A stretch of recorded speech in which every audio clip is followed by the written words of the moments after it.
हाँ जी, क्या हाल चाल? ठीक ठाक, कुशल मंगल। कैसे हो आप सब? सबसे पहले तो वो सभी बच्चे जो डायरेक्ट एंट्री में से आए हैं उनका बहुत बहुत स्वागत है। और फिर वो बच्चे जिन्होंने अभी फाउंडेशन का एग्जाम दिया है, जिन्होंने फाउंडेशन का एग्जाम दिया है, रिजल्ट अवेटेड है और वो क्लासेस करने आए हैं, फिर उनका बहुत बहुत स्वागत है। बहुत बहुत बहुत बहुत स्वागत है। फाउंडेशन का एग्जाम दिया, यहां बैठे हैं, उन सबके लिए तो प्रार्थना एंड ब्लेसिंग भी है कि आप बहुत अच्छे मार्क्स से क्लियर होंगे, बहुत अच्छे मार्क्स से क्लियर हों। शाबाश।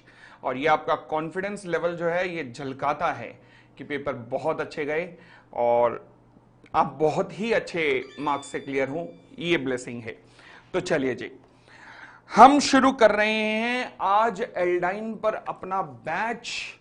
लॉ क्या, ये क्लास किसकी है? लॉ की। अभी तक आपने अकाउंट्स की क्लास देख ली होगी, अभी तक शायद टैक्स की भी क्लास देख ली होगी, जीएसटी की शायद देख ली होगी। आज मैं जो आपके सामने आया हूं, ये लंबे लंबे बाल लेकर जो मैं आपके सामने आया हूं, वो आया हूं लॉ की क्लास लेने के लिए। नाम है मेरा Amit Popli, chartered accountant by profession, 2004 batch.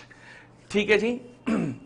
अभी तक आप जानते हैं कि आप नए सिलेबस के अंदर सबसे पहले प्राणी हैं, यानी कि नए सिलेबस के अंदर आप ही हैं, आप ही हैं जो नए सिलेबस का श्री गणेश करने वाले हैं। वो कहते हैं ना कि जब भी कोई शुभ काम होना हो तो सबसे उत्तम आदमी के सबसे पहले कदम रखवाए जाते हैं कि ले भाई सीधा कदम जरा यहां पे रख, ये लोटा गिरा दे जरा चावल का। तो वो जो चावल का लोटा गिराया गया है, समझ लो नए सिलेबस का, वो आप ही के द्वारा गिराया गया है। तो वो नए सिलेबस की लक्ष्मी कह लो या लक्ष्मण कह लो, जो भी हो वो आप ही हो। वाह वाह वाह वाह। तो हाँ जी, अब आप जानते हैं कि आपके लिए मई 24 अगर आपका अटेम्प्ट है, या फिर आप नवंबर 24 में देंगे, जब भी देंगे 2024 में नया सिलेबस जो आप देंगे, तो वो सबसे पहले आपने ही कदम रखा है नए सिलेबस में। तो ये नया सिलेबस क्या है, कितने सब्जेक्ट है, मैं जानता हूं ये सब आप जानते होंगे। अभी तक आप पहचान गए होंगे, वहां सर ने भी बता दिया होगा, शर्मा सर ने अकाउंट्स में, और जीएसटी में भी सर ने बता दिया होगा। बट फिलहाल अब मैं लॉ के लिए आया हूं, तो अब मैं लॉ की बात करूंगा। लॉ, पहले भी पेपर नंबर 2 था, अब भी पेपर नंबर 2 है। पहले भी नाम इसका कॉर्पोरेट एंड अदर लॉज था, अब भी नाम कॉर्पोरेट एंड अदर लॉज है।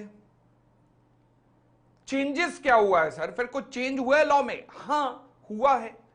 अच्छा, वो क्या चेंज हुआ है? चेंज ये हुआ है कि कुछ टॉपिक्स फाइनल के उठाकर इंटर में डाल दिए गए हैं।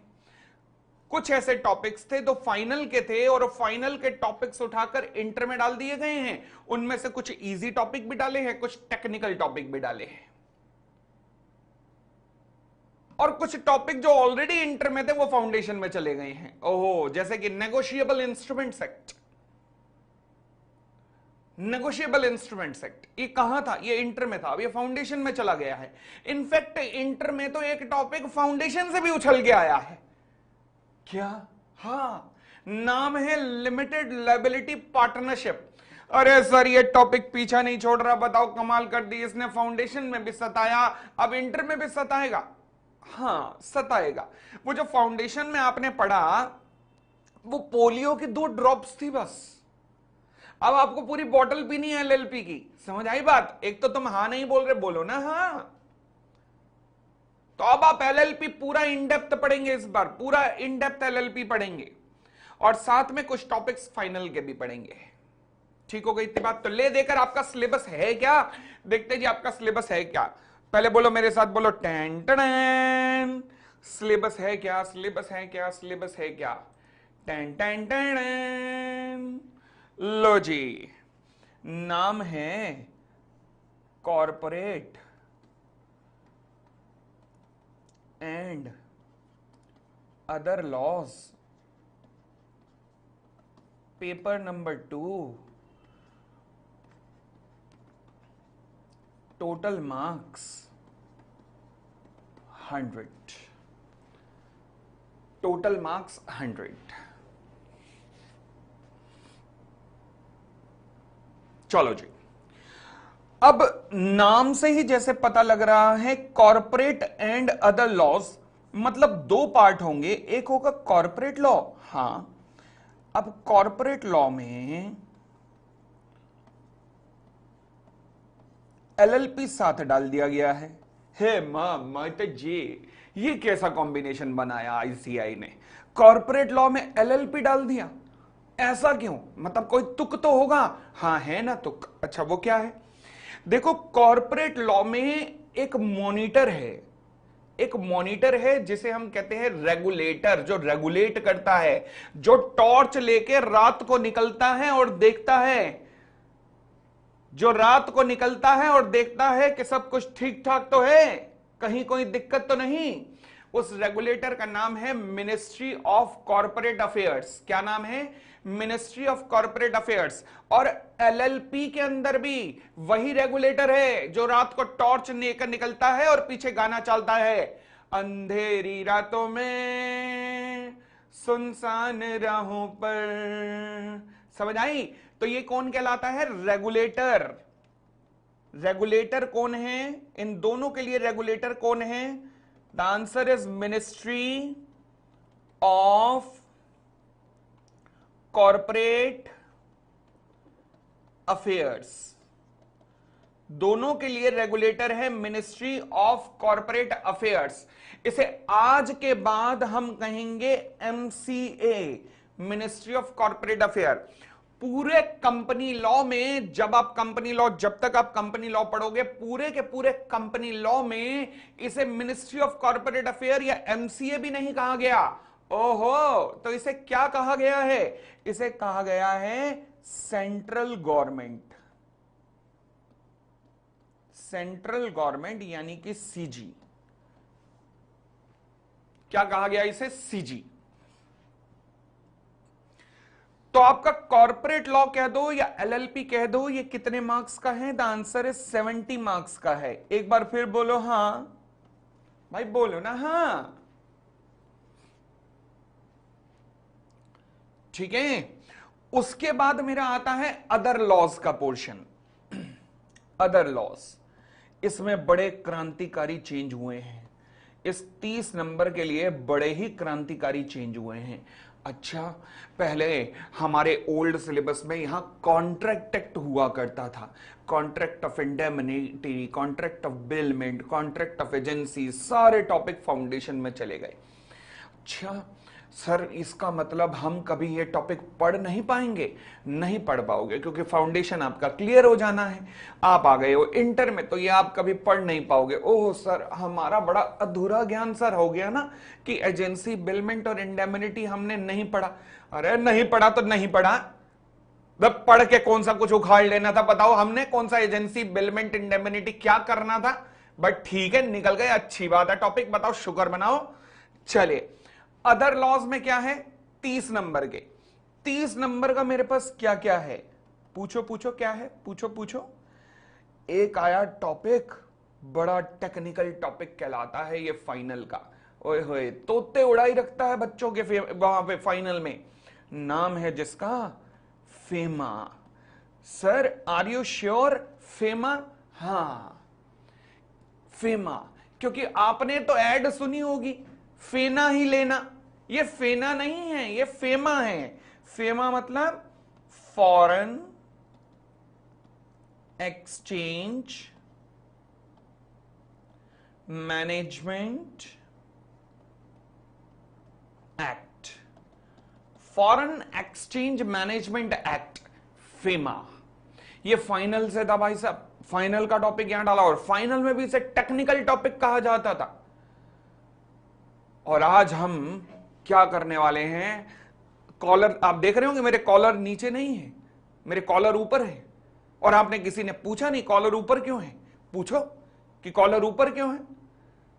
वो इसलिए कि जिसे फाइनल का सबसे टेक्निकल टॉपिक किया जाता था, कहा जाता था, आज हम वही टॉपिक पढ़ेंगे, फेमा।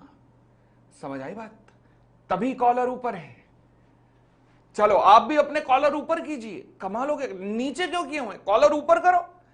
तो आज हमारा पहला टॉपिक जो हम शुरू करेंगे, फेमा। फिलहाल उसके बाद हमारे सिलेबस में और क्या है? हमारे सिलेबस में है जनरल क्लॉज एक्ट। अच्छा, जनरल क्लॉज एक्ट ये क्या है? इस एक्ट का क्या महत्व है? हाँ जी, हमको नोट करना है ये सब। हां, कर लो तो अच्छा है, कर लो तो अच्छा है, ना करो तो भी चलेगा, क्योंकि मैं एक बार दोबारा भी इसे करवाऊंगा अगस्त में। जब रिजल्ट आने के बाद जो बच्चे आएंगे ना, तो उनके साथ भी एक बार ये वाला टॉपिक दोबारा कराऊंगा जो अभी मैं बता रहा हूं। फेमा सबसे लास्ट में होगा, क्योंकि फेमा आप लोगों को मैं पहले ही खत्म करा दूंगा, ठीक है ना। फेमा लास्ट में होगा वहां पर, बट ये इंट्रोडक्शन वहां पे भी दूंगा, तो आपकी इच्छा है। वैसे मैं रिकमेंड करूंगा, मेरी रिकमेंडेशन सुनो तो मैं कहूंगा कि हाँ लिखते रहो, जो मैं लिखवा रहा हूं वो लिखते रहो।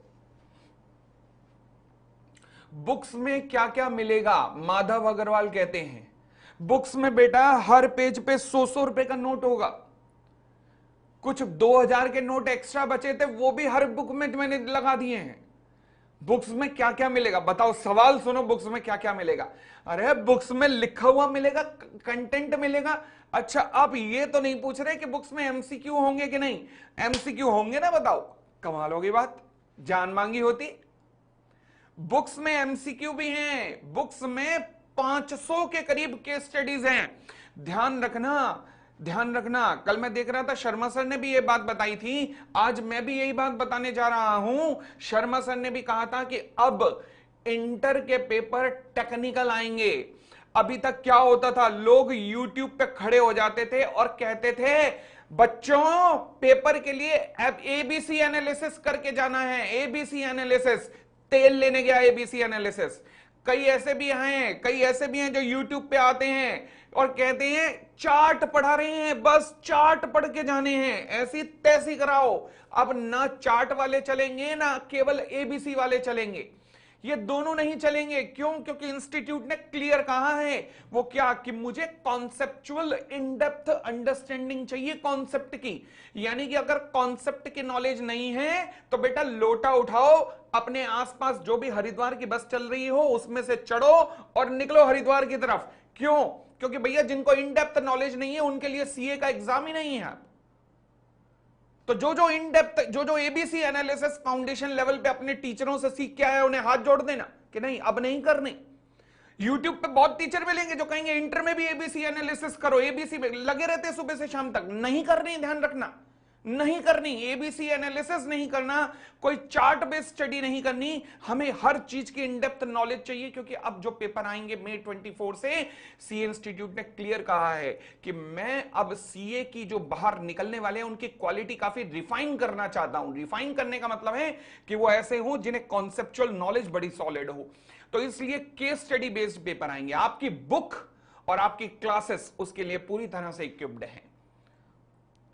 यहां 20 साल तक पढ़ाने का एक्सपीरियंस है, वो सीए फाइनल को पढ़ाने का एक्सपीरियंस 20 साल को है, क्योंकि सीए इंटर और सीए फाइनल मैंने पढ़ाया हुआ है 20 साल तक। तो वही एक्सपीरियंस इन टॉपिक्स में आपके काम भी आएगा, और वही आपकी बुक के अंदर रिफ्लेक्ट भी है। कि जब मैं कहता हूं कि नियर अबाउट 500 केस स्टडीज हैं, तो वो 500 केस स्टडीज ऐसी हैं जिनमें से आप देखोगे कि कई बार एज इट इज पेपर में क्वेश्चन छपता है, एज इट इज क्वेश्चन छपते हैं उनके स्टडीज में से।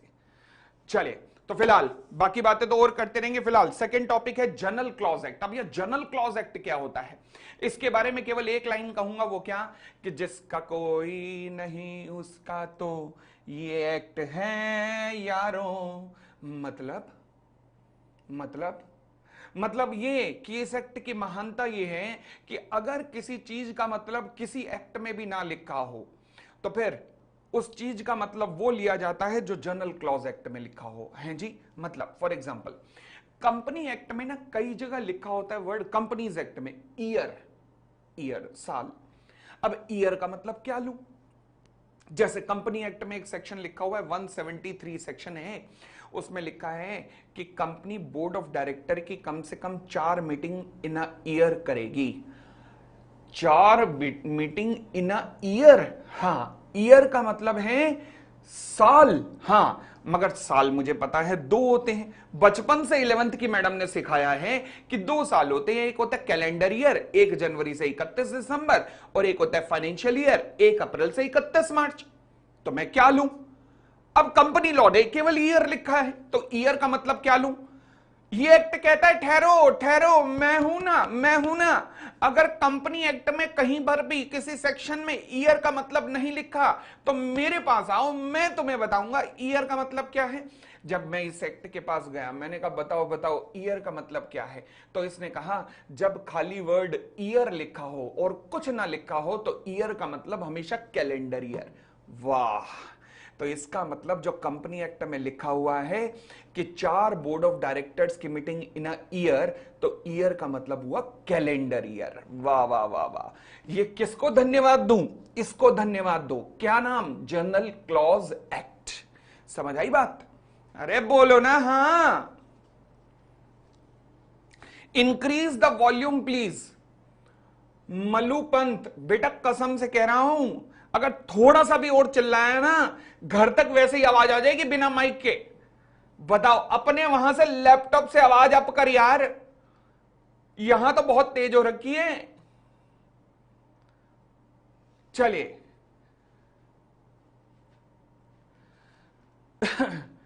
तीसरा है मेरे सिलेबस में स्टैच्यूट। है जी? हां, स्टैच्यूट। ये यहां आपको पता लगेगा कि किसी भी कानून को पढ़ते कैसे हैं। मतलब मैं एक लाइन आपके सामने कहने जा रहा हूं। फॉर एग्जाम्पल, मैंने कहा अनारकली डिस्को चली। क्या कहा मैंने? अनारकली डिस्को चली।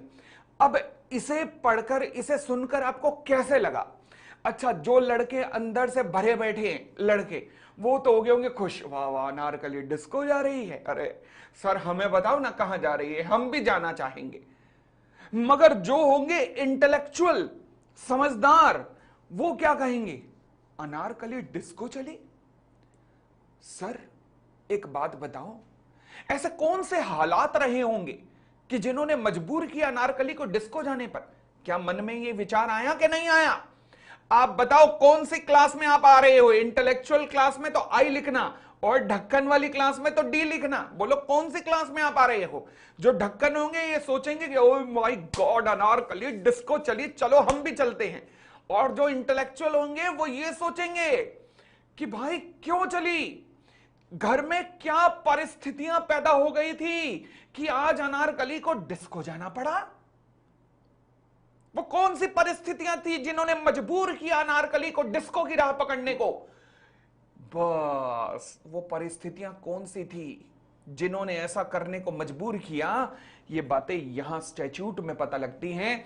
जब आपको पता लगता है कि कोई सेक्शन पढ़ रहे हो तो उस सेक्शन को क्यों लाया गया, वो ये आपको बताएगा, जिसका नाम है स्टैच्यूट। स्टैच्यूट बताता है कि किसी एक्ट का जन्म क्यों होता है, किसी कानून का जन्म क्यों होता है। वो स्टैच्यूट उसे पढ़ने का तरीका बताता है, उसे जानने का तरीका बताता है। तो ये भी आपके टॉपिक में है, ये भी आपके सिलेबस में है। तो ये है आपके अदर लॉज का टॉपिक, अदर लॉ का सिलेबस। मैं कह सकता हूं ये 3 टॉपिक्स हैं, तो ये बहुत ज्यादा स्कोरिंग होंगे, ये 30 नंबर। और ये 70 मार्क्स के लिए इंस्टीट्यूट आपको गहराई में, गहराइयों तक गोते लगवाएगा, बहुत गहराइयों तक गोते लगवाएगा।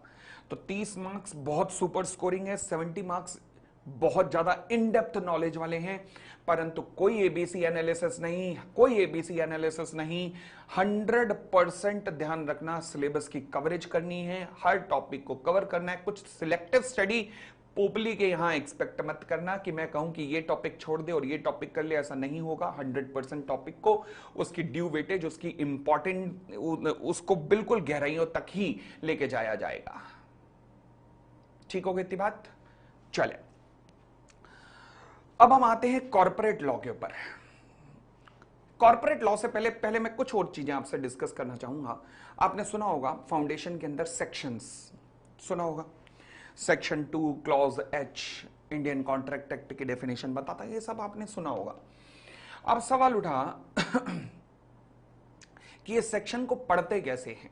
पहली बात, कुछ बेसिक सी बातें कर लेता हूं। हाउ टू रीड, लिख लेना मेरे साथ, एनी सेक्शन। किसी भी सेक्शन को कैसे रीड किया जाता है, किसी भी सेक्शन को कैसे रीड किया जाता है, कैसे पढ़ा जाता है। जैसे मैं एक सेक्शन लिखने जा रहा हूं, section 274(1)G triple I H3।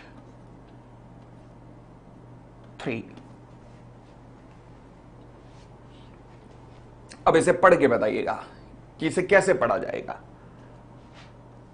लो जी, इसे हम कहते हैं सेक्शन। मेन सेक्शन कौन सा है? 274। जो पहला ब्रैकेट आता है वो कहलाता है सब सेक्शन। क्या कहलाया? Sub section. उसके बाद जो अगला ब्रैकेट आया वो कहलाता है क्लॉज। अगला ब्रैकेट क्लॉज कहलाता है। उससे अगला ब्रैकेट कहलाता है सब क्लॉज।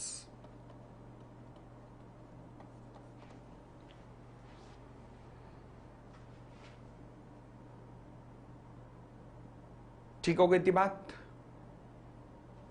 फिर उसके बाद अगला पैरा कहलाता है पैरा, फिर सब पैरा।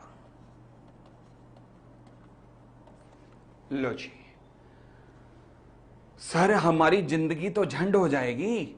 इतना सारा पढ़ेंगे हम, इतना लंबा सेक्शन याद करेंगे। कहीं जी का एच और एच का जी कर दिया तो हो गया कांड? हाँ बिल्कुल हो गया। मगर आपके लिए अच्छी खबर यह है कि सीए इंस्टीट्यूट कहता है कि बस आपको सेक्शन नंबर याद रखना है, मतलब इतना याद रखना है। आपको तो सबसेक्शन भी याद नहीं करना। मगर कुछ एक जगह मैं आपसे कुछ आपको सबसेक्शन जरूर याद करवाऊंगा, क्योंकि वहां बहुत जरूरी होगा सबसेक्शन लिखना। वो सबसेक्शन लिखने से उसका इंप्रेशन अच्छा डालेगा, तो वो मैं खुद ही बताता जाऊंगा। आप जो भी लिखेंगे अपनी बुक में लिखेंगे, आपका 80% नोटिंग आपकी बुक के अंदर ही रहेगा। और सॉरी, जो भी लिखेंगे कॉपीज में लिखेंगे, आपका 80% नोटिंग आपका कॉपीज के अंदर होगा। केवल 20% पोर्शन के लिए हम आपकी बुक के कुछ चैप्टर्स लिखेंगे, कुछ चैप्टर्स देखेंगे। ठीक है, तो अगेन इस सेक्शन को अब मेरे साथ पढ़ना। एक बार, दो बार पढ़ेंगे। पहले एक बार मेरे साथ धीरे धीरे पढ़ो। बोलो सेक्शन 274। बोलो बोलो मेरे साथ, वहां बोलो बोलो। कोई बात नहीं, मम्मी सुन रही होगी, क्या दिक्कत है, सुनने दो मम्मी को भी। सेक्शन 274 सबसेक्शन 1 क्लॉज जी सब क्लॉज। अब आप सब क्लॉज को कई पुकारेंगे, 3 नहीं पुकारना।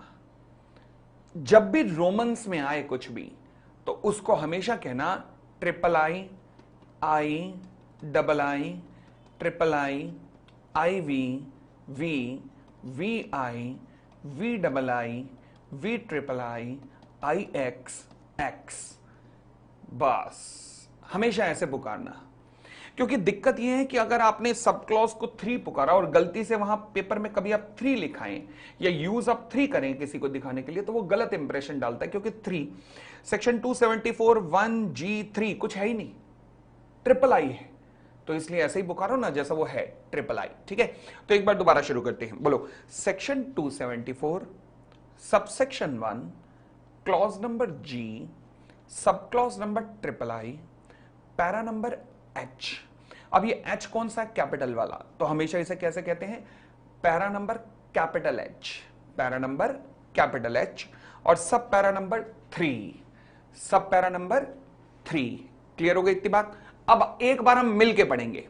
चलिए बोलो मेरे साथ। Section 274 sub section 1 clause number जी या clause ji sub clause triple I para capital H सब पैरा 3। मैं साथ में यह बता दूं कि आपके सिलेबस में बस इतने तक ही है, इससे आगे आपने नहीं पढ़ना। तो सवाल उठा, सर आपने क्यों बताया? भाई साहब, अब स्टाइल मारना भी तो कोई चीज होती है कि नहीं? मैं स्टाइल ना मारूं पहली क्लास में, मैं ये ना बताऊं कि मुझे ये पता है। बताओ, मुझसे पहले अगर किसी और ने कुछ बता दिया तो कल तो को तुम यही कहोगे ना, पोपली ने नहीं बताया था। तो फिर झंड होगी कि नहीं मेरी? तो इसलिए बताना पड़ा। चले, अच्छा तो एक बात पक्की है कि सेक्शन के बाद सबसेक्शन, सबसेक्शन के बाद क्लॉज, क्लॉज के बाद सब क्लॉज, सब क्लॉज के बाद पैरा, पैरा के बाद सब पैरा। ये पूरी तरह से सच नहीं है, क्योंकि कुछ ऐसे भी केसेस होते हैं जब क्लॉज पहले आ जाता है और सबसेक्शन आता ही नहीं है। हैं जी, ये कैसे? हाँ देखते हैं ना। चले, ये लिख लिया। एक तो तुम हां नहीं बोल रहे, बोलो ना हां। लिख लिया तो बोलो ना हां।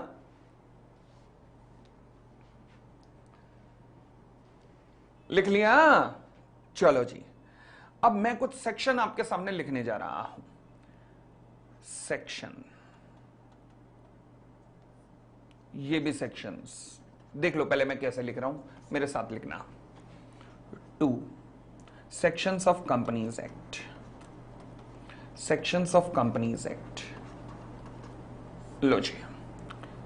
Section 268, section 218, section 291। फिर यहां पर लिखिएगा सेक्शन 96(1), सेक्शन 96(2), सेक्शन 96(3। ठीक हो गई इतनी बात? अब लिखिएगा, आगे लिखिएगा सेक्शन 2 ब्रैकेट में 68। यहां पर प्राइवेट लिमिटेड कंपनी की डेफिनेशन दी होती है। फिर है सेक्शन 218, ये बताता है चीफ एग्जीक्यूटिव ऑफिसर कौन होता है। ओके। फिर सेक्शन 291 ये बताता है टर्नओवर, मतलब सेल्स का मतलब क्या है कंपनीज में। अच्छा, अब आइए दूसरी तरफ। 96(1) ये बताता है मीटिंग ऑफ कंपनी कब होगी। अच्छा, 96(2) ये बताता है मीटिंग ऑफ कंपनी क्यों होगी। 96(3) ये बताता है मीटिंग ऑफ कंपनी कहां होगी। ओहो, लिखने के बाद जरा हां का मैसेज दे दो, डन का मैसेज दे दो। लिखने के बाद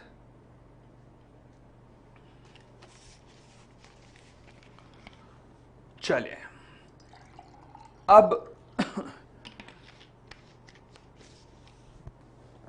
लेफ्ट हैंड साइड वाले सेक्शंस पढ़ना।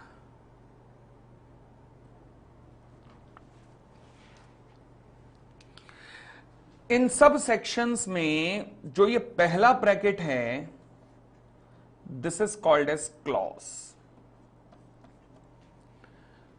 तो इसे मैं कैसे पुकारूंगा? आपकी सुंदरता का राज क्या है? बेटा, मैं ब्यूटी पार्लर अपने घर पे ही खोल रखा है और ब्यूटी पार्लर का कोर्स भी मैंने खुद ही किया हुआ है। ये सुंदरता का राज है। नालायक, यहां ध्यान दे, बता कैसा लौंडा है ये, भरा पड़ा है अंदर से। हे भगवान, शिव शिव शिव शिव, कैसा कैसा समय आ गया है। आदमी हूं, आदमी से प्यार करता हूं वाला टाइम बना रखा है नालायकों ने। चलिए, सेक्शन 2 पहला पुकारो। पहला क्या है? Section 2 clause 68। दूसरा पुकारो सेक्शन 2 क्लॉज 18। तीसरा पुकारो सेक्शन 2 क्लॉज 91। अच्छा, तो इन्हें क्लॉज पुकारा जाएगा। हां, अभी हमने क्या पुकारा? सब सेक्शन सीखा, पर अब मैं पढ़ रहा हूं क्लॉज। ऐसा क्यों? वही तो रहस्य बताना है। इसे क्या पढ़ोगे? 96 सबसेक्शन 1, 96 सबसेक्शन 2, 96 सबसेक्शन 3। तो इसे सबसेक्शन पढ़ा जा रहा है। हां, सवाल उठा, सर क्या लॉ का कोई दीन मजहब है कि नहीं? मैंने कहा है ना। तो फिर ऐसा क्यों? ऐसा क्यों कि एक सबसेक्शन है, एक क्लॉज है? ऐसा इसलिए क्योंकि अब 96 वाले को पढ़ना। 96(1) क्या कहता है कि मीटिंग ऑफ कंपनी कब होगी। 96(2) कहता है मीटिंग ऑफ कंपनी क्यों होगी। 96(3) कहता है मीटिंग ऑफ कंपनी कहां होगी। क्या मैं कह सकता हूं कि आपस में कनेक्शन है? हां हां हां, कनेक्शन है। अच्छा, कनेक्शन कैसे है भाई? तीनों में जो मुद्दा है चर्चा का, वो केवल एक ही है।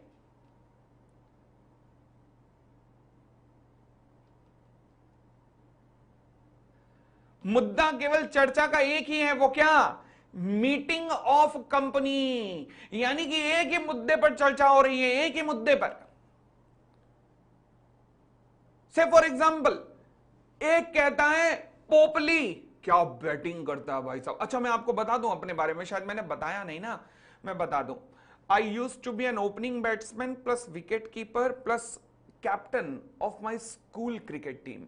मैं आपके अपने बारे में थोड़ा बताना चाहूंगा आपको, और बाकी तो और बहुत किस्से हैं मेरी बैटिंग के, मगर मैं एक आगे जैसे जैसे क्लासेस में चलेंगे आपको एक बात बताऊंगा कि एक बार जब फाइनल का मैच हुआ था और वहाँ हमारी टीम को जब 4 बॉलों पे 4 छक्कों की ज़रूरत थी, तब मैंने उतर के जो किया था मैं आपको बताऊंगा, आगे चल के ये कथाएं सुनाऊंगा।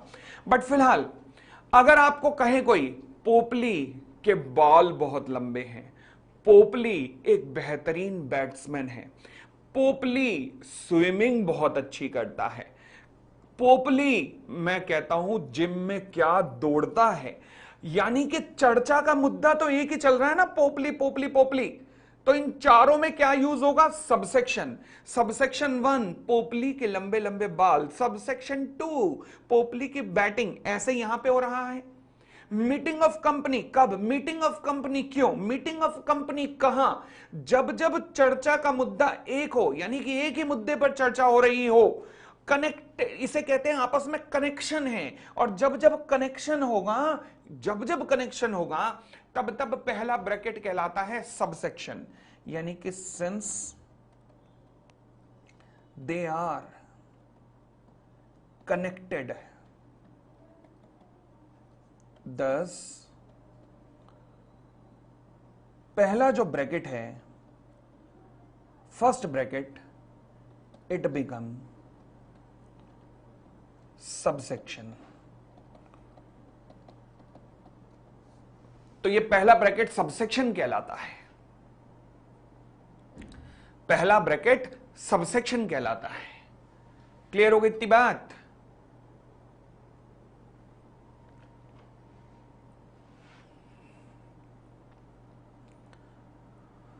अब आइएगा वहां पर लेफ्ट हैंड साइड पर। लेफ्ट हैंड साइड में क्या आपस में कहीं कोई कनेक्शन नजर आ रहा है आपको? देखना, कहीं कोई कनेक्शन नजर आ रहा है ना। एक कहता है प्राइवेट लिमिटेड कंपनी क्या होगी, फिर कहता है चीफ एग्जीक्यूटिव ऑफिसर कौन होगा, फिर आगे कहता है टर्नओवर का मतलब क्या होता है। अरे भाई कहीं दूर दूर तक आपस में कनेक्शन नहीं है, दूर दूर तक कहीं आपस में कनेक्शन नहीं है।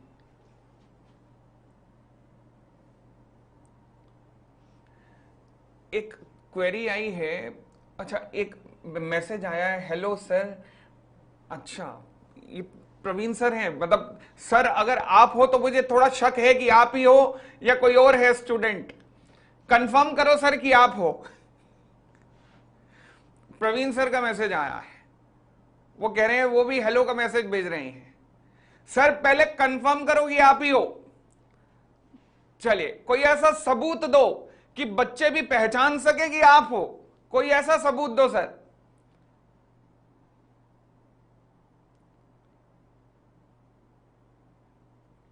अच्छा सर ने सबूत दे दिया है, सर ने सबूत दे दिया है। वो कह रहे हैं कि कल शाम को आपसे बात हुई थी, तो इसका मतलब सर ही है। अच्छा इसका मतलब सर ही है। ओके सर, नमस्कार। नमस्कार सर। भाई मैं सर के बारे में कहूंगा कि सर मेरे भी गुरु हैं, आपके भी गुरु हैं, मेरे भी गुरु हैं। मैं भी सर का ही शिष्य हूं, और आज मैं जहां हूं बस सर की कृपा से ही हूं। तो बहुत बहुत धन्यवाद सर, बहुत बहुत धन्यवाद क्लास में आने के लिए। ये सौभाग्य है सर मेरा।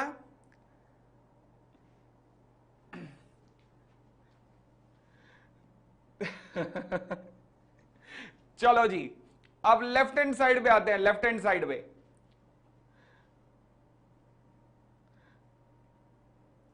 हाँ जी, राधे राधे सर को, राधे राधे। हाँ जी, लेफ्ट हैंड साइड वाला देखिएगा। लेफ्ट हैंड साइड पहला ब्रैकेट, मैंने कहा क्या कहीं आपस में कहीं भी कनेक्शन नजर आ रहा है? नहीं, कहीं भी कोई भी कनेक्शन नजर नहीं आ रहा है। कहीं भी कोई भी कनेक्शन नजर नहीं आ रहा है, तो इसलिए जो पहला ब्रैकेट है वो कहलाएगा क्लॉज। तो इसे क्या पुकारेंगे? Section 2 clause 68, section 2 clause 18, section 2 clause 91। अरे बोलो ना। हां, तो यानी कि since they are not connected, क्योंकि ये आपस में कनेक्टेड नहीं है, दस तो जो पहला ब्रैकेट है इट बिकम क्लॉज। तो पहला ब्रैकेट क्लॉज कहलाता है। क्या कहलाता है? क्लॉज कहलाता है। देखो, तुमसे पहले तो शर्मा सर हां बोल रहे हैं, बताओ।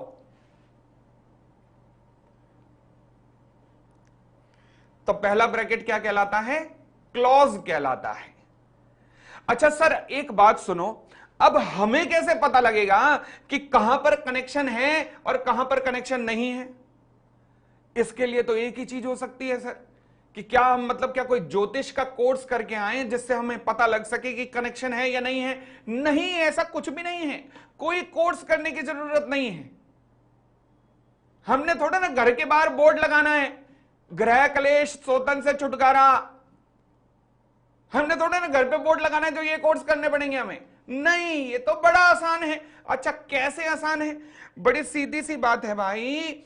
लॉ कहता है, जब भी लॉ मेकर लॉ बनाते हैं, अच्छा ये लॉ मेकर होते कौन है? फाउंडेशन से सुनते आ रहे होंगे।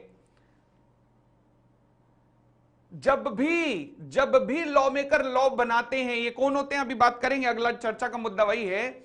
जब भी लॉ मेकर लॉ बनाते हैं तो ध्यान रखना, आपस में जितनी कनेक्टेड चीजें होती हैं, आपस में जितनी जुड़ी हुई चीजें होती हैं, सबको एक ही सेक्शन के अंदर डालते जाते हैं। इसलिए हर सेक्शन को हम सब सेक्शन के साथ ही पुकारते हैं, सेक्शन ये सब सेक्शन वो, हर सेक्शन को। परंतु एक सेक्शन इसकी एक्सेप्शन बनता है, वो सेक्शन जिसमें डेफिनेशंस आती हैं। ध्यान रखना, नॉर्मली हर एक एक्ट में जो डेफिनेशंस होती हैं, परिभाषाएं, वो सेक्शन 2 के अंदर आती हैं। और सेक्शन 2 में हर डेफिनेशन अलग अलग चीज की होती है, अलग अलग चीज की। फॉर एग्जांपल सेक्शन 2 ब्रैकेट में 68 प्राइवेट लिमिटेड कंपनी बता रहा है कि ये कौन है, मतलब डेफिनेशन बता रहा है। सेक्शन 2 क्लॉज 91 टर्नओवर की डेफिनेशन बता रहा है।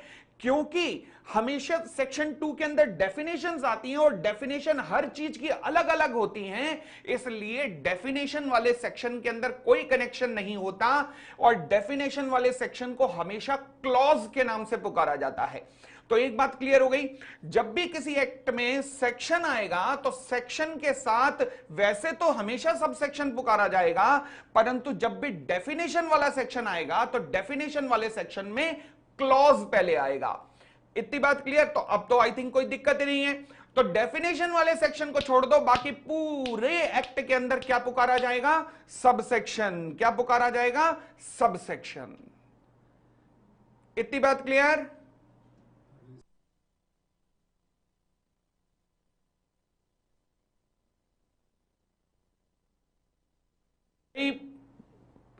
भाई शर्मा सर का एक मैसेज आया है, शर्मा सर का एक मैसेज आया है, वो कह रहे हैं कि आज के बाद उन्हें पूरे बैच में ताऊ चाचा के नाम से पुकारना है। क्या पुकारना है? ताऊ चाचा। अच्छा, तो ताऊ चाचा मतलब आदि भी अनंत भी, ऊपर से नीचे तक ताऊ भी, नीचे वाले चाचा जी भी। ओके, कुछ कॉन्सेप्ट जरूर है। हाँ जी, तो अब सर मैंने क्या पुकारना है, ताऊ जी या चाचा जी? मेरे तो ताऊ जी हैं। अच्छा, मैंने क्या कहना है सर, ताऊ जी या चाचा जी?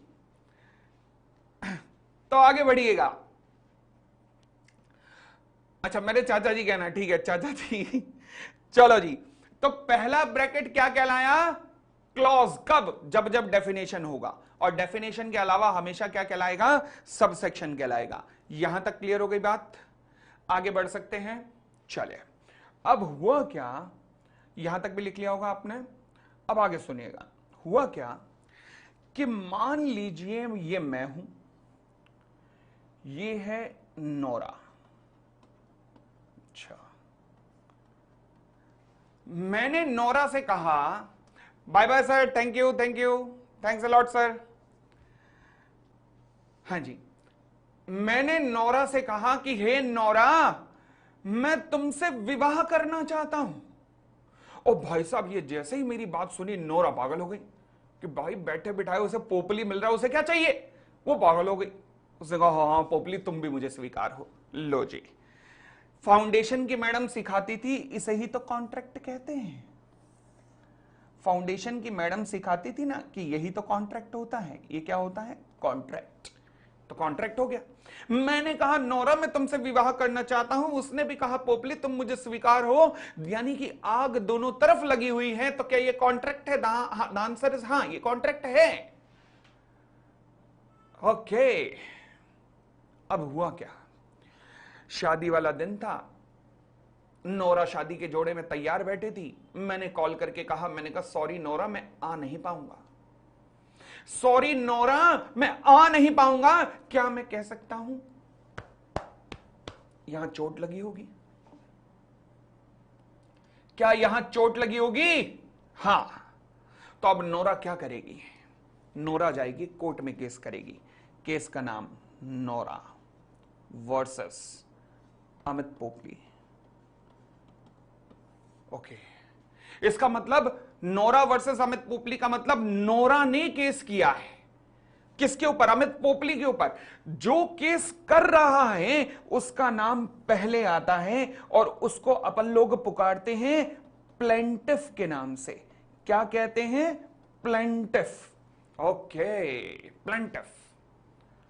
और जिस पार्टी का नाम बाद में आता है, जिस व्यक्ति का नाम बाद में आता है, उसे कहते हैं रिस्पोंडेंट। क्या कहते हैं? रिस्पोंडेंट। ओके, अब प्लेंटिफ को एक और नाम से भी पुकारा जाता है आजकल। आजकल इसे एक और नाम भी दे दिया गया है, एप्लीकेंट। रियल लाइफ में ना, प्रैक्टिकल लाइफ में इसे एप्लीकेंट भी कहा जाता है। हम बड़ा प्रैक्टिकल लाइफ में भी टच करके चलेंगे, चिंता मत करो। इनफैक्ट मैं आप सबका एक डीमैट अकाउंट भी खुलवाऊंगा। डीमैट अकाउंट जिसमें आपके कोई पैसे नहीं लगेंगे। इनफैक्ट हम गेम्स खेलेंगे। एक गेम्स की वेबसाइट बनी हुई है, वहां मैं आपका डीमैट अकाउंट भी खुलवाऊंगा और आपसे शेयर कैसे लेते हैं ये भी सिखाऊंगा कि शेयर कैसे खरीदा जाता है। खरीदने बेचने ये सब सिखाऊंगा क्लास के अंदर। चलिए, क्यों? क्योंकि इन चीजों की नॉलेज होना बहुत जरूरी है। हाँ, आजकल की ना इंडस्ट्री की डिमांड बहुत हो गई है। एक जमाना था हमारे टाइम पे, केवल पढ़ लिख के चार्टर्ड अकाउंटेंट बन के जो जाते थे उन्हें इंडस्ट्री एक्सेप्ट कर लेती थी, क्योंकि आते ही बड़े कम थे। परंतु आज के जमाने में एक्स्ट्रा फैक्टर मांगा जाता है। एक्स्ट्रा फैक्टर कि भैया देख, सीए तो बहुत हैं, मुझे ये बता कि तेरे में एक्स्ट्रा क्या है। तो वो एक्स्ट्रा चीजें कई हो सकती हैं, लाइक कम्युनिकेशन स्किल, कि आपकी कम्युनिकेशन स्किल स्ट्रांग हो। लाइक आपकी कोई extra skill, like share market का ज्ञान आपको अद्भुत हो। ऐसी स्किल्स, लाइक आपको कॉर्पोरेट की नॉलेज बहुत अद्भुत हो। तो ये जो कॉर्पोरेट की नॉलेज है, ये मैं आपको रेगुलर देता रहूंगा। हर दूसरे या तीसरे दिन आप YouTube पे मेरे साथ मिलेंगे, जहां मैं आपको कॉर्पोरेट का ज्ञान देता रहूंगा। मेरी सीरीज चलती है बहुत ज्यादा, जहां पे आपको रियल वर्ल्ड का ज्ञान देके आपके लॉ के साथ उसे कनेक्ट कराता रहूंगा। तो ऐसा ज्ञानबाजी चलती रहेगी। और शेयर्स का ज्ञान तो क्लास के अंदर ही दिखाऊंगा। ये क्योंकि देखो, खाली पढ़ लिख के लॉ के रट्टे मार के अगर बाहर निकल गए तो कोई फायदा नहीं है। आपको प्रैक्टिकल नॉलेज भी होनी चाहिए, तो वो पूरी नॉलेज यहां पे क्लासेस के अंदर मिलती रहेगी। चलिए, फिलहाल नोरा को मैं प्लेंटिफ कह सकता हूं या एप्लीकेंट भी कह सकता हूं। अमित पोपली कौन है? रिस्पोंडेंट है। इसको एक और नाम डिफेंडेंट भी कह सकता हूं, डिफेंडेंट। तो आप किसी भी नाम से इसे पुकार सकते हैं, किसी भी नाम से।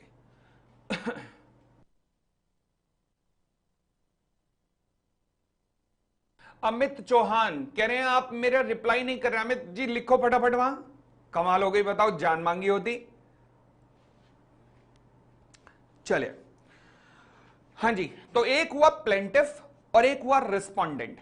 अब होगा क्या? आप अगर अपनी इनकम टैक्स की स्टडी मटेरियल उठाओगे या आप अपना लॉ का स्टडी मटेरियल भी उठाओगे, तो उसमें कैसे लिखा जाता है पता है?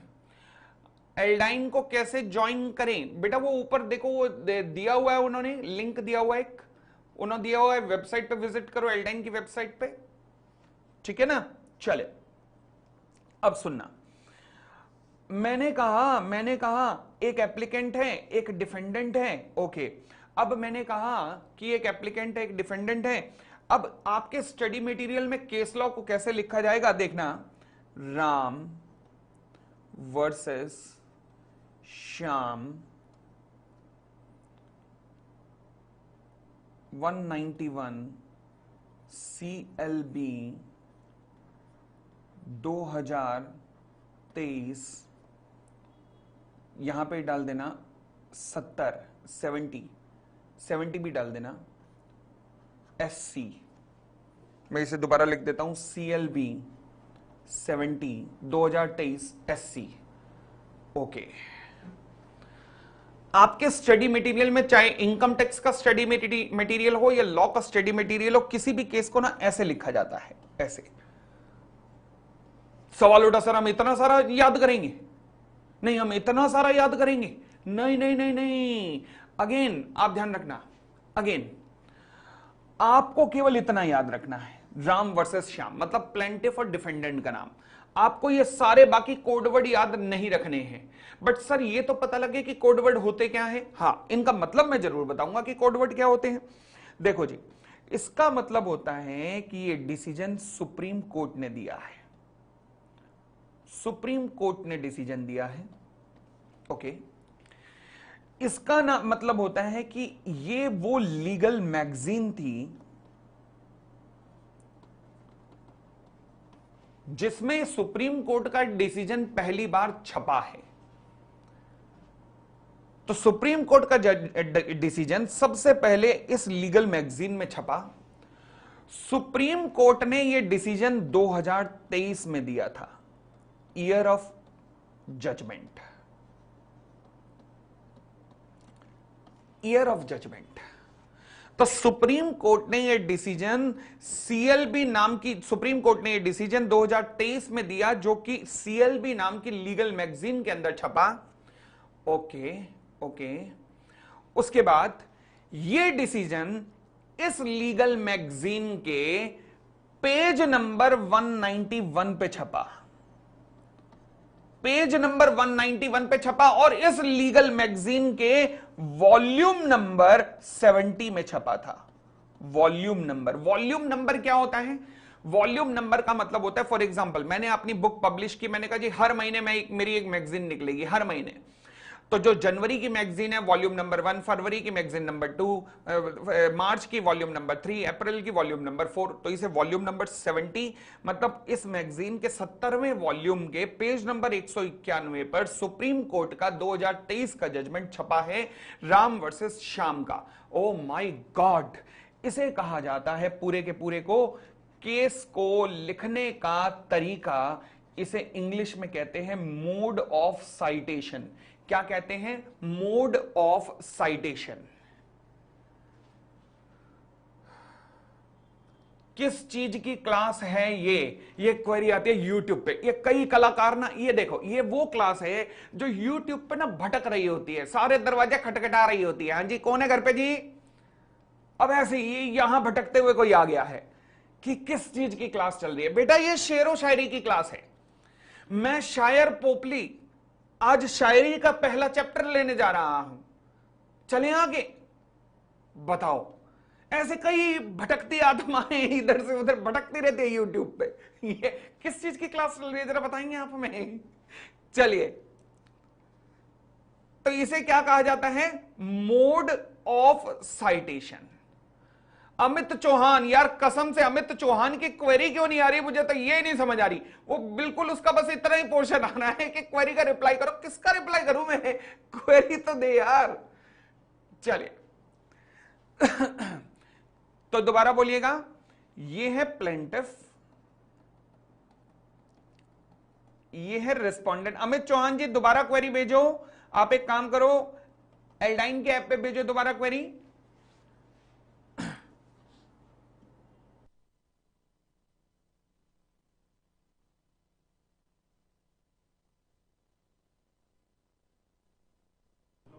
तीन चार सेंटर ने रिप्लाई दिया इस पे।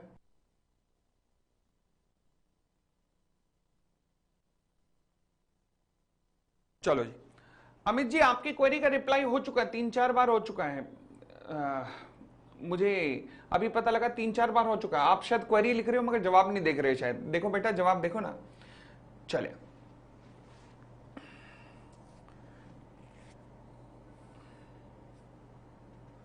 आदर्श बेटा आप एल्डाइन की वेबसाइट पे जा सकते हो, वहां पे पता लग जाएगा आपको।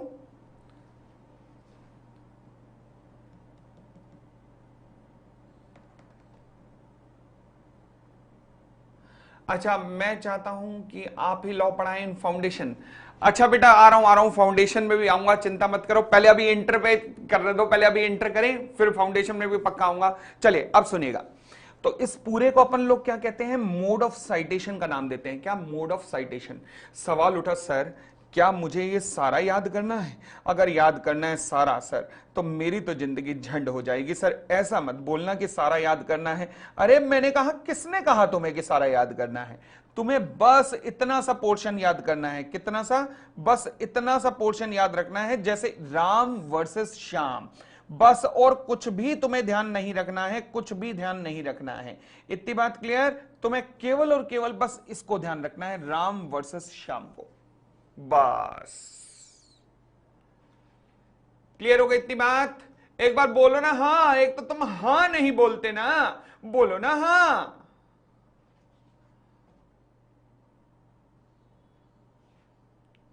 चलिए अब एक और चीज पे आते हैं। एक और चीज देखिएगा, आप एक चीज पे गौर करना। जब मैंने आपका सिलेबस आपसे डिस्कस किया तो मैंने कहा मैं फॉरेन एक्सचेंज मैनेजमेंट एक्ट कराऊंगा। अच्छा, यहां पर मैं आपको जनरल क्लॉज एक्ट कराऊंगा, ओके। पर जैसे ही मैं आया लेफ्ट हैंड साइड पे, मैंने कहा कॉर्पोरेट लॉज कराऊंगा और एलएलपी के भी लॉज कराऊंगा। ओ भाई ये क्या? लेफ्ट हैंड साइड में जो लिखा है उसमें मैं लॉ करा रहा हूं और राइट हैंड साइड पर मैं एक्ट करा रहा हूं, तो क्या दोनों में फर्क है? हां, लॉ और एक्ट में फर्क होता है। आप कलकत्ता में ऑफलाइन ले रहे हो? नहीं बेटा, मैं एल्डाइन में हूं और एल्डाइन में ऑनलाइन ले रहा हूं। तो मैं बताओ, मैं हर जगह हूं, मैं पूरे भारतवर्ष में हूं, चिंता मत करो। आगे बढ़ते हैं। अच्छा, एक और चीज कहूंगा अभी आपको टेस्ट के बारे में। अब मैं टेस्ट के बारे में भी थोड़ा बता रहा हूं। सवाल उठा accounts, costing, FM, income tax, इन सारे सब्जेक्ट की एक खास बात है जिसकी वजह से ये बच्चे को खास आकर्षित करते हैं। वो क्या? अकाउंट्स में बैलेंस शीट मिलती है, कॉस्टिंग में आंसर मैच होते हैं, इनकम टैक्स में आपकी आंसर मैच हो रहा होता है बुक से या क्वेश्चन से, ऐसे ही एफएम के अंदर भी। पर लॉ के अंदर तो लॉ लिखना पड़ता है। पुनीत सिंगल जी बड़ी जल्दी, लॉ के अंदर तो लॉ लिखना पड़ता है, और जब लिखना पड़ता है तो हमें कैसे पता कि आंसर मैच हो रहा है कि नहीं? और फिर लिखने में जो फाउंडेशन में आपने देखा होगा जो दिक्कत आती है, लगता है क्वेश्चन पढ़ के कि आता तो सब कुछ है मगर लिखूं क्या ये समझ नहीं आता। बोलो सबको ये दिक्कत आई थी कि नहीं? भाई साहब इस समस्या का समाधान भी है। वो क्या? वो है हमारी बेहतरीन टेस्ट सीरीज, जो मैं कह सकता हूं कि मैं गर्व से कह सकता हूं, मैं मतलब अपना कॉलर दोबारा ऊपर कर सकता हूं जिसके कारण, और मैं ये विश्वास दिला सकता हूं कि इससे बेहतर टेस्ट सीरीज हो नहीं सकती। क्यों? क्योंकि जितने भी टेस्ट ये पोपली लेगा उन सबका एक रिपोर्ट कार्ड बनेगा और सब्जेक्टिव टेस्ट होंगे। आपका 100 मार्क्स में से 30 नंबर एमसीक्यू है। वो एमसीक्यू की प्रैक्टिस तो होगी मगर 70 मार्क्स क्यों छोड़ दूं? तो इसलिए उस 70 मार्क्स के लिए सब्जेक्टिव टेस्ट होंगे और सब्जेक्टिव टेस्ट में आपकी रिपोर्ट कार्ड बनेगी। Report card, yes report card, जो आपके साथ शेयर की जाएगी। फॉर एग्जांपल टेस्ट नंबर 2 में आपको यह बताया जाएगा कि टेस्ट नंबर 1 और टेस्ट नंबर 2 के बीच में आपकी इंप्रूवमेंट में कहां पर क्या फर्क आया है। तो ऐसे ही इस मिला के पूरे सिलेबस खत्म होते होते हमारे कम से कम 5 टेस्ट जरूर होंगे, और सिलेबस खत्म होने के बाद भी हमारी अगली 5 टेस्ट की वो सीरीज शुरू हो जाएगी, जो कि मार्केट में जो नए बच्चे होंगे उनके लिए चार्जेबल होगी, परंतु आपको कभी कोई चार्ज उसके लिए नहीं देना पड़ेगा। क्योंकि आप आज ही पोपली के स्टूडेंट बन गए हो। तो इसलिए टोटल 10 टेस्ट आपके सब्जेक्टिव होंगे। अगर आप सारे ना दे पाओ, कम से कम भी 4, ध्यान रखना, कम से कम 40% टेस्ट आपने जरूर देने हैं, बस ये मान के चलना, कसम खा लो ये। क्योंकि यहां पर टारगेट बस एक ही है, वो क्या है, 60 क्रॉस करना है। 60 ये हमारा लैंडमार्क बेस लाइन है, 60 इसे क्रॉस करना है, इसे टापना है। 40-50 नंबर के लिए कोचिंग की भी जरूरत नहीं होती, वो तो खुद घर पढ़ के आ सकते हैं। ठीक है, तो इसलिए सब्जेक्टिव टेस्ट होंगे, कैसे आप लोग अटेम्प्ट करेंगे, कैसे मेरे पास आएंगे, सब कुछ प्रोसीजर में आगे चल के बताऊंगा, और कैसे चेक होंगे, कैसे रिपोर्ट कार्ड्स के फॉर्मेट कैसे होंगे, सब कुछ बताऊंगा, डोंट वरी। अब आगे बढ़ते हैं। फिलहाल तो मैं एक चीज पे आ रहा था, मैंने कहा जी एक चीज, लेफ्ट हैंड साइड पे मैं आपको लॉ पढ़ा रहा हूं और राइट हैंड साइड पे मैं आपको एक्ट पढ़ा रहा हूं, तो क्या लॉ और एक्ट में फर्क होता है? The answer is yes, the answer is yes. Clear हो गई इतनी बात? अब दोनों में फर्क क्या होता है? अच्छा, फर्क क्या होता है पहले ये समझिएगा। देखो जी, एक चीज है लॉ और दूसरी चीज है एक्ट। जब एक्ट के अंदर मैं रूल्स डाल दूं, एक्ट के अंदर मैं रेगुलेशंस डाल दूं, तब जाकर मेरा बनता है लॉ। तो यानी कि लेफ्ट हैंड साइड पे मैं लॉ पढ़ूंगा और राइट हैंड साइड पे अदर लॉस के अंदर मैं एक्ट पढ़ूंगा। यस, इसका मतलब लेफ्ट हैंड साइड में मुझे रूल्स, रेगुलेशंस, एक्ट सब पढ़ना है। हां, क्योंकि लॉ एक बहुत बड़ी टर्म है, लॉ एक बहुत बड़ी टर्म है एज कंपेयर टू एक्ट। इतनी बात क्लियर तो बोलो ना हाँ।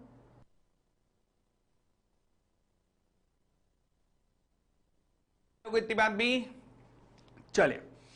तो लॉ बहुत बड़ी टर्म है, एक्ट उसके कंपैरेटिव में बहुत छोटी टर्म है। ओके, अब सवाल पहला ये उठता है, सर रूल्स और रेगुलेशन में फर्क क्या होता है?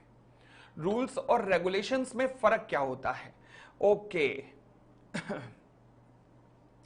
हाँ जी, अमित चौहान जी, देखो आपकी क्वेरी का रिजोल्यूशन करने के लिए अमृतसर सेंटर आया है आरती मेहरा मैम। देखो देखो देखो, शाबाश, आरती मैम आपकी क्वेरी रिजॉल्व करेंगी। हाँ जी, रूल्स और रेगुलेशन में क्या फर्क होता है, मैं एक एग्जांपल के थ्रू कराता हूं। अच्छा, एक एग्जांपल कराने से पहले मैं आपसे एक चीज पूछना चाहता हूं।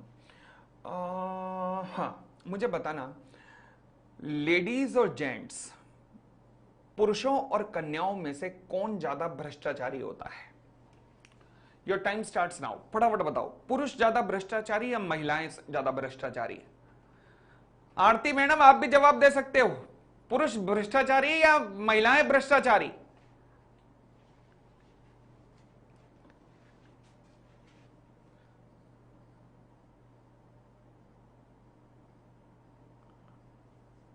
अच्छा, जो लड़कियां कन्याएं बैठी हैं वो कह रही हैं पुरुष, जो लौंडे बैठे हैं वो कह रहे हैं कन्याएं।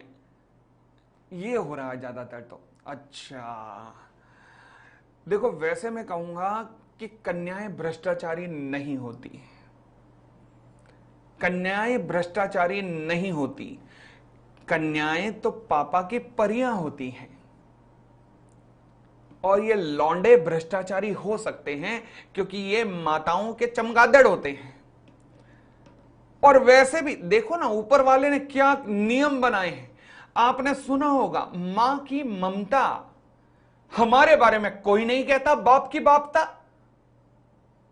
हमारे बारे में तो कभी किसी ने नहीं लिखा है ये बाप की बापता, देखो सब यही लिखते हैं कभी भी, मां की ममता। अबे कोई हमें भी कह दो बाप की बापता, नहीं हमारा नहीं है दिल, यहां हमारे क्या फेफड़े लगे हुए हैं, कमाल कर दी बात। मगर क्यों? क्योंकि कन्याएं, लो प्रकृति भी यही मानती है कि कन्याएं ही, कन्याओं के हृदय में ही दिल होता है, लौंडों के हृदय में दिल नहीं होता। यहां कोई इंस्ट्रूमेंट फिटर लग रहा है।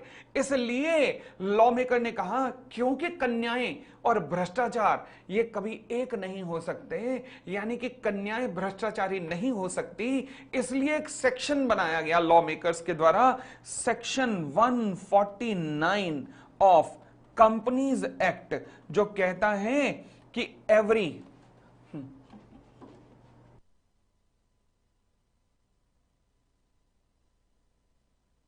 ना 1 मिनट रुकना, पॉज हो गया वीडियो, 1 मिनट रुकना।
आ गई वीडियो, चलो जी।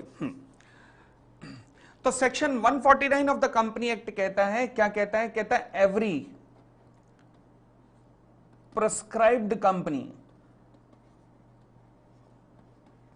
shall have a woman director. Every prescribed company shall have a woman director. बात समझ आई? Every prescribed company shall have a women director. हर प्रिस्क्राइब्ड कंपनी में एक वुमेन डायरेक्टर जरूर रहेगी। अच्छा, मुझे केवल इतना पढ़ के बता देना, क्या आपको यह सेक्शन पढ़ के इतना क्लियर हो रहा है कि वो कौन सी प्रिस्क्राइब्ड कंपनी होंगी जिसमें वुमेन डायरेक्टर होंगी? क्या वो प्राइवेट लिमिटेड कंपनी होगी या पब्लिक लिमिटेड कंपनी होगी? क्या आपको यह क्लियर हो रहा है? नहीं, ये मुझे पता नहीं लग रहा, क्योंकि यहां पर वर्ड है every prescribed company. Prescribed company कौन सी होगी? हे मत जी, कौन सी होगी प्रिस्क्राइब्ड कंपनी? प्राइवेट होगी, पब्लिक होगी, कौन सी होगी? ये तो क्लियर नहीं हो रहा। तो क्या मैं कह सकता हूं कि मुझे इस सेक्शन पे कुछ और प्रकाश डालने की जरूरत है, थोड़ा और ज्ञान यहां पर पेलने की जरूरत है, ताकि मुझे क्लियर हो सके कि वो कौन सी कंपनी है जिसमें वुमेन डायरेक्टर जरूर होगी? हां, यानी कि कुछ और ज्ञान भी चाहिए। अब इसका मतलब है फर्दर गाइडेंस मुझे चाहिए होगी, ताकि मुझे पता लग सके कि वो कौन सी कंपनी है।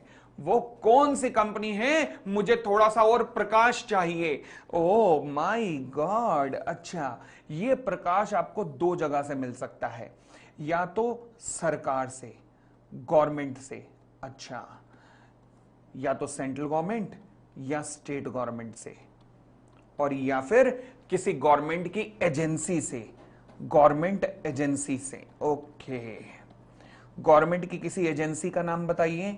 सेबी, अच्छा, रिजर्व बैंक ऑफ इंडिया, ये सब गवर्नमेंट की एजेंसीज हैं। अगर कोई सेक्शन अधूरा है, वो पूरा नहीं है, तो उस सेक्शन पर प्रकाश डालने की जरूरत है। और वो प्रकाश कौन डाल सकता है? ये पॉसिबल है कि वो प्रकाश सरकार डाले, गवर्नमेंट डाले। अगर वो गवर्नमेंट डालती है वो प्रकाश, तो ये जो फर्दर गाइडलाइंस आई हैं उस सेक्शन के ऊपर, दे बिकम रूल्स। इन्हें क्या कहा जाता है? रूल्स। यानी कि जब भी कोई सेक्शन अधूरा है, तो उस पे जो फर्दर गाइडेंस है, वो फर्दर गाइडलाइंस अगर सरकार लाती है तो वो कहलाती हैं रूल्स। परंतु अगर वो फर्दर गाइडलाइंस सरकार नहीं, सरकार की कोई एजेंसी लाती है, तो वो कहलाती हैं रेगुलेशंस। क्या कहलाती हैं? रेगुलेशंस। क्लियर हो गई इतनी बात? तो जब मैं rules plus regulations plus act तीनों को जोड़ दूंगा, तो वो कहलाता है लॉ। तो लेफ्ट हैंड साइड में मेरे पास क्या है? लॉ। यानी कि कंपनी से रिलेटेड मैं लॉ पढ़ूंगा, एलएलपी से रिलेटेड मैं लॉ पढ़ूंगा। बट यहां पर राइट हैंड साइड पे मैं फॉरेन एक्सचेंज मैनेजमेंट एक्ट पढ़ूंगा, राइट हैंड साइड पे मैं जनरल क्लॉज एक्ट पढ़ूंगा। इतनी बात क्लियर?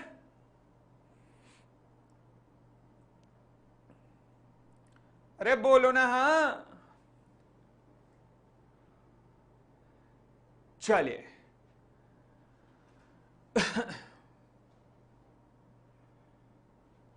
लॉ लास्ट में नहीं करना चाहिए बोथ ग्रुप वालों को। नहीं, वो बहुत ही भयंकर खतरनाक स्ट्रेटेजी होती है। लॉ में ज्यादा चेंजेस नहीं होते, ध्यान रखना। तो इसलिए लॉ को पहले ही प्रैक्टिकल सब्जेक्ट के साथ, 2 या 3 प्रैक्टिकल सब्जेक्ट के साथ खत्म कर देना चाहिए, क्योंकि आखिर में फिर आपको याद भी करना पड़ेगा, रिवाइज भी करना पड़ेगा। अच्छा, एक क्लास के अंदर टेस्ट भी बता दिया, रिवीजन भी बता देता हूं। धीरे धीरे करके जैसे जैसे क्लैरिटी, जैसे जैसे याद आता जा रहा है, सब कुछ बताता जा रहा हूं कि क्लास में क्या क्या होगा।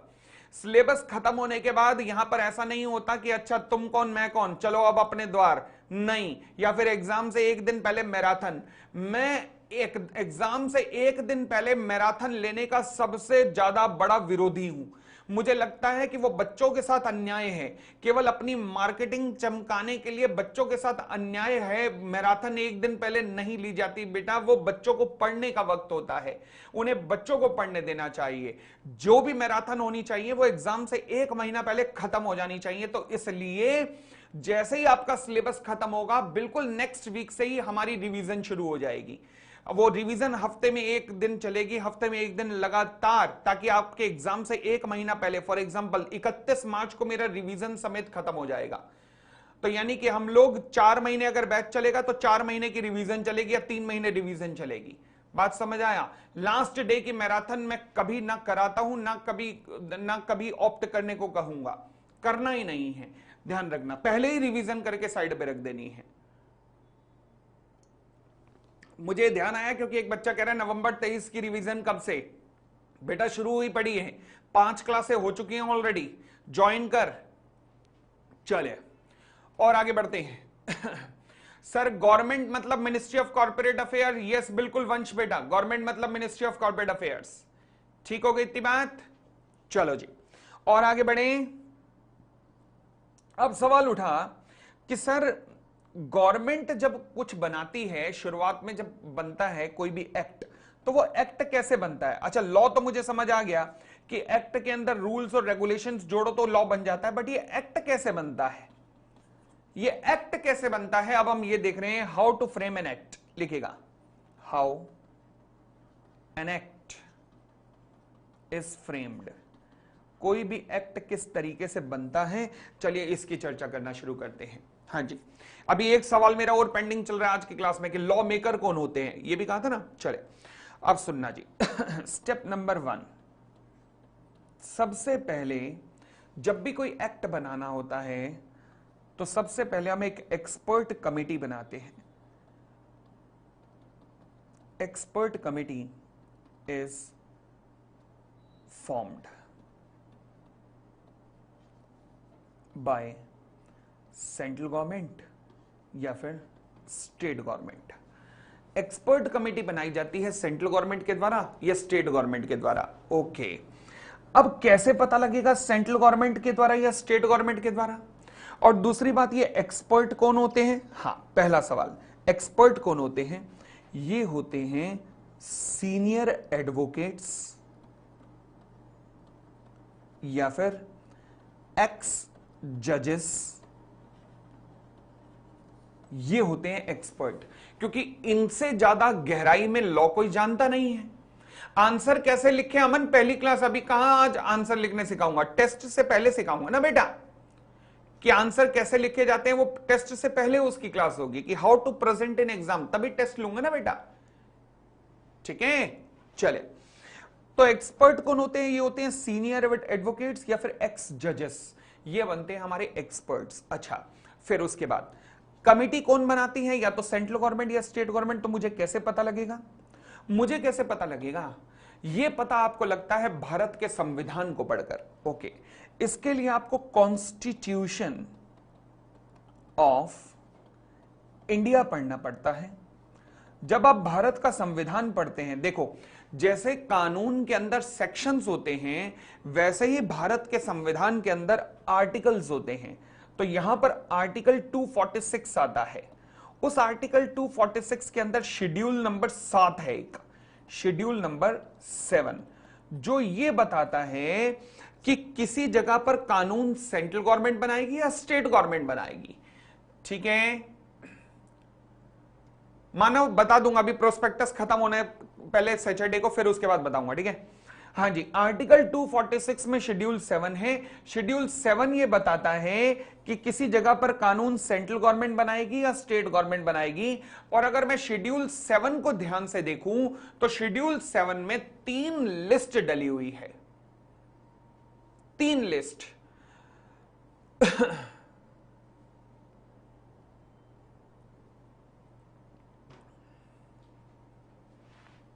नोट चाहिए, मतलब कौन सा नोट चाहिए बेटा? वहां जरा डिटेल में लिखोगे कौन सा नोट की बात कर रहे हो आप? शेड्यूल 7 में 3 लिस्ट बनी हुई है। पहले लिस्ट को मैं कहता हूं यूनियन लिस्ट, दूसरी लिस्ट को मैं कहता हूं स्टेट लिस्ट, और तीसरी लिस्ट को मैं कहता हूं कॉन्करेंट लिस्ट। तो 3 तरीके की लिस्ट हैं, union list, state list and concurrent list, 3 list हैं।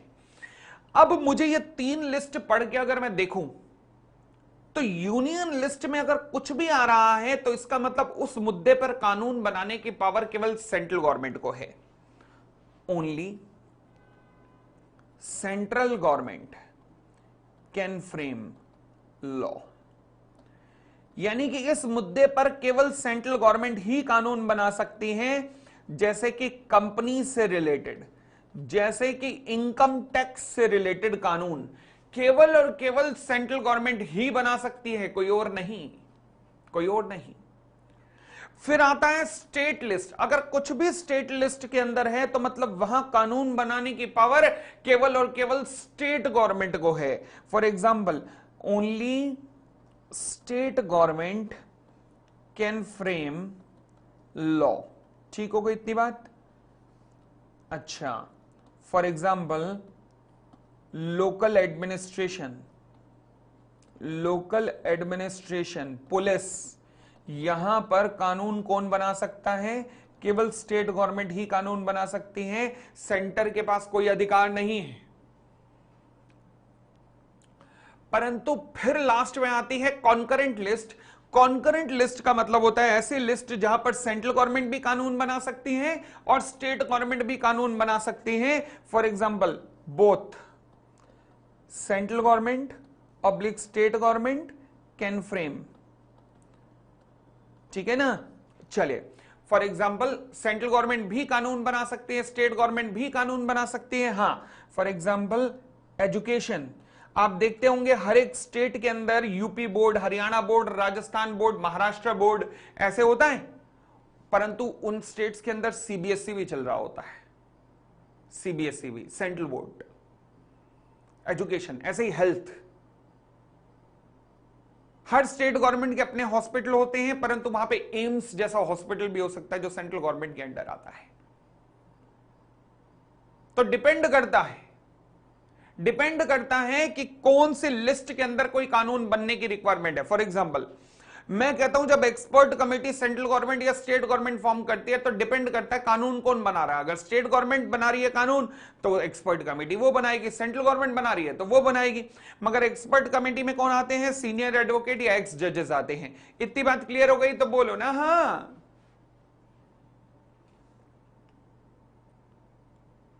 अब ये लोग क्या करते हैं? ये जो एक्सपर्ट होते हैं ये कानून को लिखते हैं। स्टेप नंबर 2,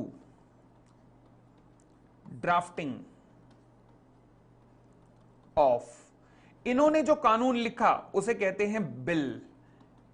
क्या लिखा है? बिल। जो इन्होंने कानून लिखा है उसे कहते हैं बिल, जो एक्सपर्ट कमेटी ने लिखा है। ठीक है? अब इसके बाद एक्सपर्ट कमेटी इस बिल को प्रेजेंट करती है। बिल प्रेजेंटेड टू किसको? यूनियन को, यूनियन कैबिनेट, यानी कि सेंट्रल गवर्नमेंट का या स्टेट गवर्नमेंट का सबसे शक्तिशाली मंत्रियों का समूह। इसके अंदर प्राइम मिनिस्टर आते हैं, होम मिनिस्टर आते हैं, एक्सटर्नल अफेयर मिनिस्टर आते हैं, डिफेंस मिनिस्टर्स आते हैं, यानी कि ऐसे जबरदस्त लोगों का एक ग्रुप जो है उसे कैबिनेट कहा जाता है। उस कैबिनेट के अंदर जब ओके हो जाता है ये बिल, उसके बाद इस बिल को प्रेजेंट किया जाता है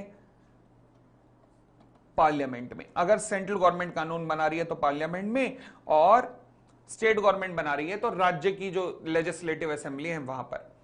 पार्लियामेंट में आप जानते हैं हमारे 2 हाउसेज हैं, एक है लोकसभा और एक है राज्यसभा। एक लोकसभा और दूसरा राज्यसभा। इतनी बात भी क्लियर? लो जी, अब ये गया लोकसभा में पास हुआ, उसके बाद ये गया राज्यसभा में, वहां पास हुआ। जैसे ही लोकसभा और राज्यसभा से पास हो गया उसके बाद ये किसके पास चला जाएगा? अब ये चला जाएगा प्रेसिडेंट के पास। किसके पास? प्रेसिडेंट के पास चला जाएगा। इतनी बात क्लियर हो गई? बोलो ना हाँ।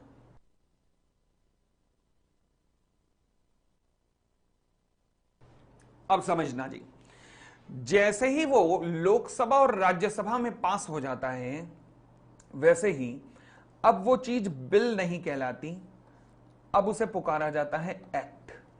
तो वो क्या बन गया है? एक्ट। तो एक्ट कब बनता है? बिल। जैसे ही लोकसभा प्लस राज्यसभा दोनों से पास करती हैं तो वो क्या बन गया? एक्ट बन गया है। ठीक है ना। स्टेट हो तो डिपेंड करेगा, विधानसभा और विधान परिषद से पास होते ही एक्ट बन जाएगा, ठीक है ना। चले, अब वो गया प्रेसिडेंट के पास। प्रेसिडेंट जैसे ही इसके ऊपर साइन करते हैं, वो ईयर ऑफ साइन उसके आगे जुड़ जाता है। फॉर एग्जाम्पल, यहां पर कंपनी बिल 2012 पास हुआ, यहां पर कंपनी बिल 2013 में पास हुआ, तो ये बन गया एक्ट। सॉरी, यहां पे भी 2012 में पास हुआ, तो ये बन गया, जैसे ही लोकसभा और राज्यसभा में पास हुआ, ये क्या कहलाया, कंपनी एक्ट 2012 था अभी तक। प्रेसिडेंट ने जब इस पे साइन किए तो 2013 था, तो ये कहलाया कंपनीज एक्ट 2013। जो प्रेसिडेंट जस्ट ईयर में साइन करते हैं, वो ईयर उसके साथ में लग जाता है, तो ये बन गया कंपनीज एक्ट 2013। तो प्रेसिडेंट के साइन कब हुए, 2013 में हुए। परंतु अभी भी ये वैलिड नहीं है, अभी भी ये सही वैलिड नहीं है। क्यों? क्योंकि अब एक्ट बनने के बाद, ईयर भी जुड़ने के बाद, इसमें वेट किया जाता है एक नोटिफिकेशन का। एक नोटिफिकेशन का, वो क्या, companies act 2013 effective date. Effective date क्या होगी, वो नोटिफिकेशन में लिखा जाता है। नोटिफिकेशन, इफेक्टिव डेट के लिए एक नोटिफिकेशन का वेट किया जाता है। नोटिफिकेशन क्या होती है, नोटिफिकेशन एक ऑफिशियल अनाउंसमेंट होती है। Official announcement by government in official gazette. ओहो, नाम सुने हुए हैं?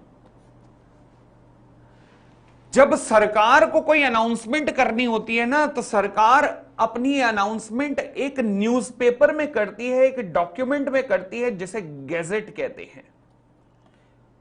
कि ये कानून इफेक्टिव हो गया है, ये कहां पता लगता है, ऑफिशियल गैजेट से पता लगता है। और ऑफिशियल गैजेट में ये जो सरकार, हाँ जी लाइव है भाई, क्लास लाइव है, बंदा सामने खड़े होकर नाच रहा है, ये कह रहे हैं लाइव है, बताओ, हाँ लाइव है। ये जो सरकार ने जो नोटिफिकेशन निकाली है, ये कहां आती है, ऑफिशियल गैजेट में। और इस नोटिफिकेशन के अंदर ही इफेक्टिव डेट दी होती है कि ये किस दिन से इफेक्टिव होगा। For example, companies act 2013 shall comes into effect from 1st of April 2014। लो जी, जैसे कंपनीज एक्ट की नोटिफिकेशन आई तो उसमें लिखा था कि कंपनी एक्ट कब से एग्जिस्टेंस में आएगा, 1 अप्रैल 2014 से एग्जिस्टेंस में आएगा कंपनी एक्ट। 1 अप्रैल 2014 से कंपनीज एक्ट एग्जिस्टेंस में आएगा, ये कंपनीज एक्ट की नोटिफिकेशन में लिखा हुआ था। क्लियर हो गई इतनी बात? तो बेशक कंपनीज एक्ट आ चुका है, परंतु 2014 अप्रैल तक वो शुरू नहीं होगा। इतनी बात क्लियर? तो मुझे डन का मैसेज दो। अब सवाल उठा, क्या ऑफिशियल गैजेट कभी सुना?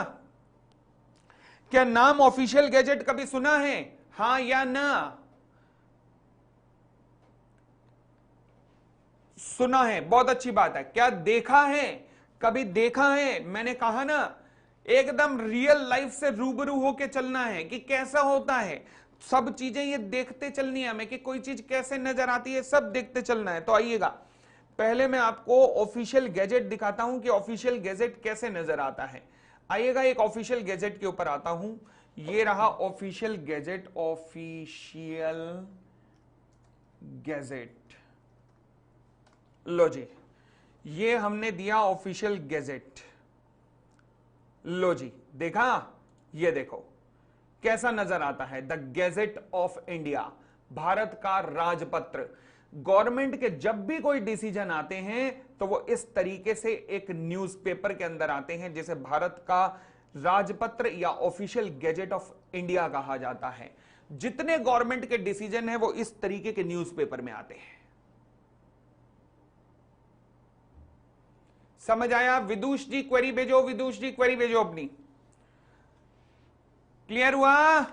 एक तो तुम हां नहीं बोलते, अरे बोलो ना हाँ, यहां लगता है बार बार, नहीं तो बोलो हां।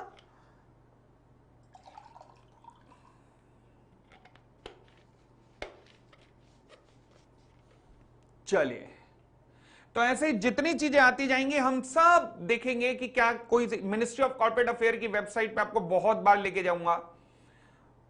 ये सब चीजें चलती रहेंगी क्लास के अंदर, क्योंकि भाई देखो बड़ी सीधी सी बात है, मैंने कहा ना पढ़ लिख के सब आएंगे, एक्स्ट्रा फैक्टर किस में होगा, बस वही चीज है। तो इसलिए चिंता मत करो, सारे एक्स्ट्रा फैक्टर साथ में ही चलते रहेंगे।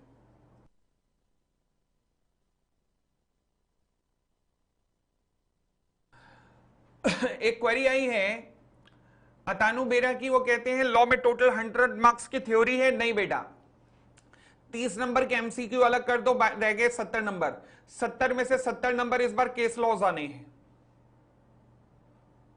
70 के 70 नंबर केस लॉज की फॉर्म में आने हैं।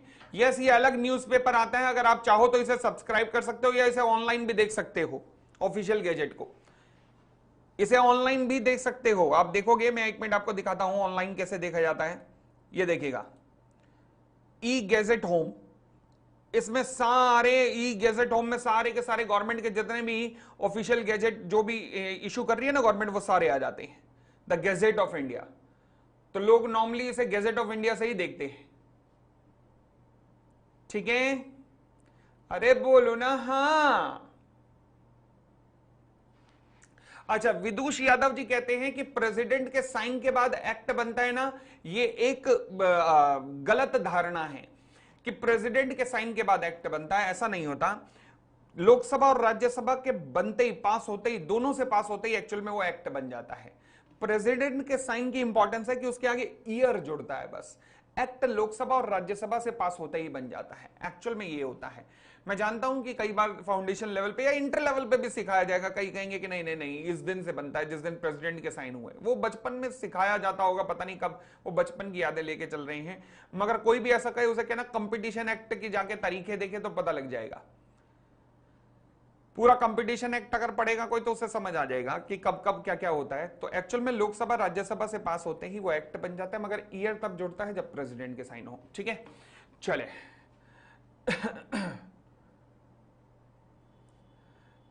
कार्तिक, तुम्हारी क्लास में भी हुआ था, डोंट वरी, बट इस बार थोड़ा डिटेल में होगा क्योंकि इनके सिलेबस में है। हाँ जी, अब सुनिए जी, तो आज की क्लास हम यहीं ओवर करते हैं अभी। अब हम मिलेंगे, कब मिलेंगे? आज के फ्राइडे, तो अब हम मंडे को मिलेंगे 10:30 पर, जहां पर मैं फिर फॉर्मली अपना एक एक्ट शुरू करूंगा, फॉरेन एक्सचेंज मैनेजमेंट एक्ट। तो आज की हमारी बेसिक की क्लास थी। मंडे से आप सबको मेरे साथ लिखना है कॉपीज में, मंडे से लिखना ही शुरू करना है, पक्की बात है, ठीक है जी? तो बहुत बहुत बहुत बहुत बहुत धन्यवाद, एंड आपका दिन शुभ हो, आपका वीकेंड शुभ हो। हम मंडे को मिलेंगे आपके साथ। Thank you, thanks a lot, bye bye, take care, bye bye.